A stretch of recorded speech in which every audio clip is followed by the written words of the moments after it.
আসসালামু আলাইকুম। তো দর্শক বন্ধুরা, সম্প্রতি চীনে এসসিও সম্মেলনে রাশিয়ান প্রেসিডেন্ট ভ্লাদিমির পুতিন, চীনা প্রেসিডেন্ট শি জিনপিং এবং ভারতীয় প্রধানমন্ত্রী নরেন্দ্র মোদীকে খোশ মেজাজে দেখা গেছে।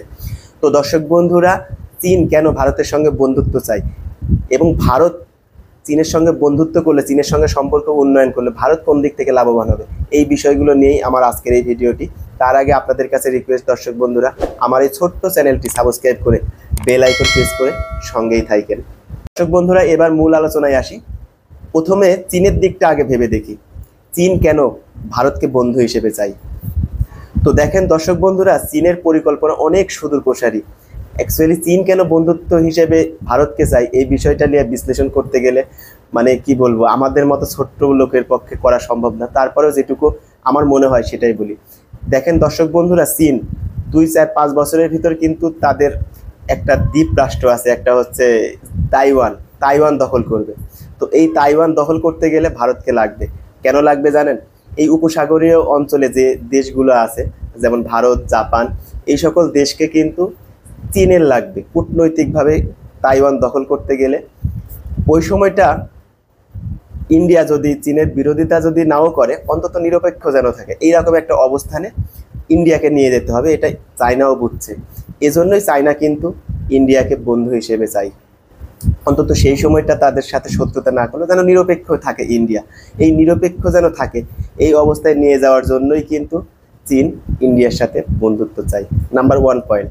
নাম্বার 2, দেখেন প্রায় 140 কোটির জনসংখ্যা কিন্তু ইন্ডিয়ার জনসংখ্যা কিন্তু প্রায় 140 কোটি। তো এই 140 কোটির বাজার দখল করাও কিন্তু ইন্ডিয়ার একটা, চীনের একটা সব থেকে বড় প্ল্যানের অংশ কিন্তু হতে পারে। যদিও ইন্ডিয়া এবং চায়নার যদি ট্রেড রিলেশন দেখা যায়, সেখানে প্রায় 113 বিলিয়ন ডলারের কিন্তু বাণিজ্য হয়। এই 113 বিলিয়ন ডলারের বাণিজ্যে চীন কিন্তু ভারতের কাছে বিক্রি করে প্রায় 100 বিলিয়ন ডলার, এবং ইন্ডিয়া কিন্তু চীনের কাছে বিক্রি করে মাত্র 13 বিলিয়ন ডলারের। এখন সম্পর্ক ভালো নেই, তাতেই এই অবস্থা।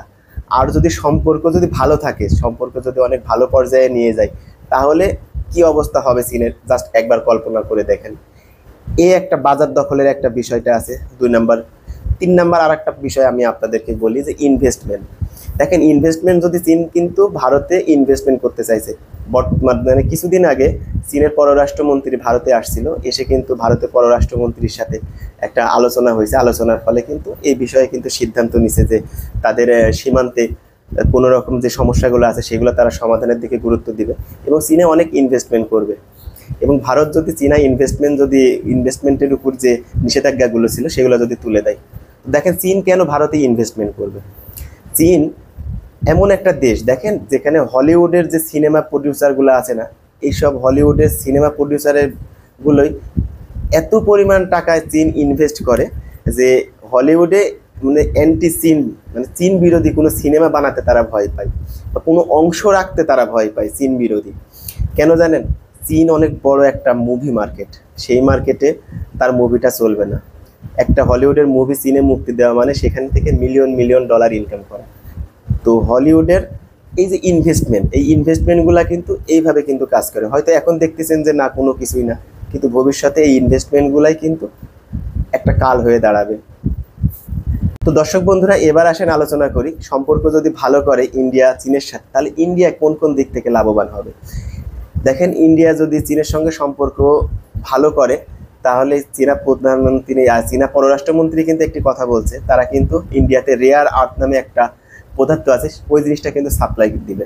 ওই জিনিসটা কি কাজ করে জানেন? রেয়ার আর্থ, যেমন অটোমোবাইল বা ইলেকট্রনিক্স বা ডিফেন্স, এই সকল ইন্ডাস্ট্রিয়ালগুলা কিন্তু এই সকল রেয়ার আর্থ কিন্তু ব্যবহার করে। সো রেয়ার আর্থ যদি সাপ্লাই কিন্তু যদি চীন দেওয়া শুরু করে, তাহলে এই শিল্পগুলা কিন্তু একটা বুস্ট পাবে। এটা একটা কারণ। 2 নাম্বার কারণ আমার দৃষ্টিতে যেটা মনে হয়, বর্তমানে আমেরিকা কিন্তু ভারতের উপর, ভারতীয় প্রোডাক্টের উপর প্রায় 50% শুল্ক আরোপ করছে।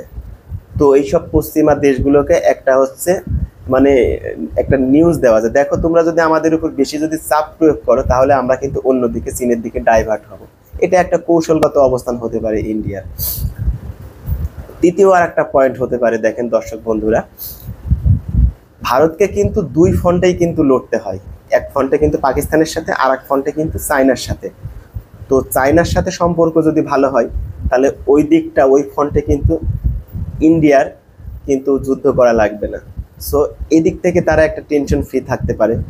তবে পরিশেষে একটি কথাই বলি দর্শক বন্ধুরা, 1960 সালে বলেন, 1967 সালে বলেন, 2011, 2013, 2020-এর গালওয়ান ভ্যালির যে আক্রমণ সেটা বলেন, এবং 2025-এও অপারেশন সিন্দুরকে কেন্দ্র করে চীনের অবস্থানটা দেখে।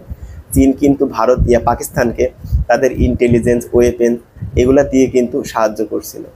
সো যতবারই ভারত চীনের দিকে বন্ধুত্বের বা সম্পর্ক ভালো করতে গেছে, ততবারই কিন্তু চীনের কাছ থেকে কিন্তু কোনো না কোনোভাবে পেদানি খাইছে কিন্তু এই ভারত। তো যাই হোক দর্শক বন্ধুরা, আন্তর্জাতিক রাজনীতিতে অ্যাকচুয়ালি বন্ধুত্ব বলে কিছু নাই, এখানে আছেই শুধু স্বার্থ, যেটা দেখলেন ভারতের নরেন্দ্র মোদী এবং ট্রাম্পের ভিতরে।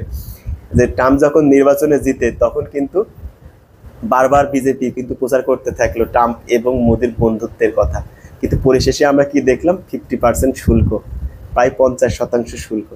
আসলে এটাই হচ্ছে মূল বিষয়, আন্তর্জাতিক রাজনীতিতে বন্ধুত্ব বলে কিছু নাই, এখানে আছে শুধু স্বার্থ। যাই হোক, এখন দেখা যাক সামনের দিনগুলো কেমন কি হয়। তো দর্শক বন্ধুরা, আজকের ভিডিও এ পর্যন্তই। সবাই ভালো থাকবেন। খোদা হাফেজ।